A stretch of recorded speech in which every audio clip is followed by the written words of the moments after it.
би сая бичлэг хийсэн. Тэрний зармаг байгаа. Тэгээд би энийг бас идсэн. Тэгээд би бүр ингээд 5 мартахаа идчихэж байгаа зэрэг ингээд амар олон байгаа.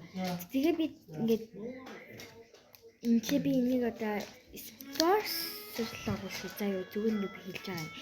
За энийг бол ингээд яагаад ийм гоё хэлбэртэй вэ гэхээр бас энэ түм гэсэн савар гэсэн нэртэй юм гоё зармаг байна. Тэрний нөгөө энэний цохиурдаг да. Тэрийг дөөрэж хийсэн юм байна гэдгийг би сая л ойлгосон. Ингээд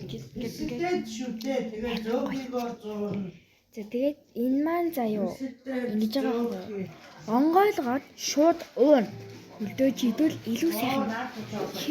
Энийг ханган бил та. Энийг ингээд хангай.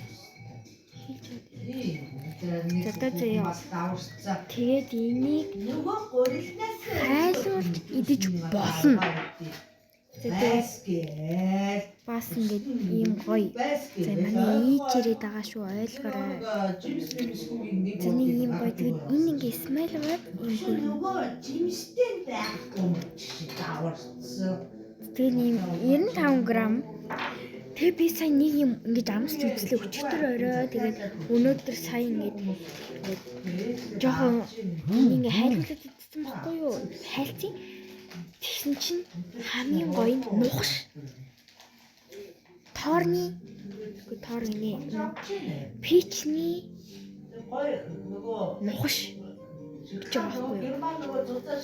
Биега ахгүй юу? Тийм ингэ бүр ингэ амар таалагдаад тэгээд за хүүхдүүдэд бас өгч болно гэж би бодсон.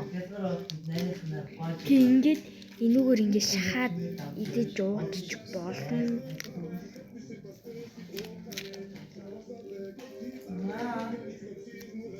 За бийж байгаа.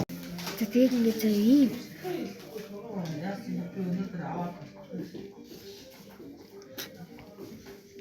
Хайр жимстэй авчихсан. За энэ хоёрыг эсвэл авчихсан байсан. Бас тэрийг байна. Тэрийг бас байна.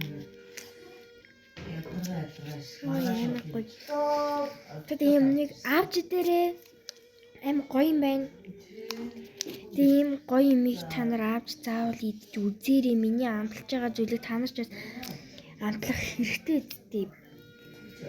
За тэгээд түр баяртай дараагийн бичлэгээр уулзъя. Goodbye. Энийг авч дээрээ аим гоё шүү.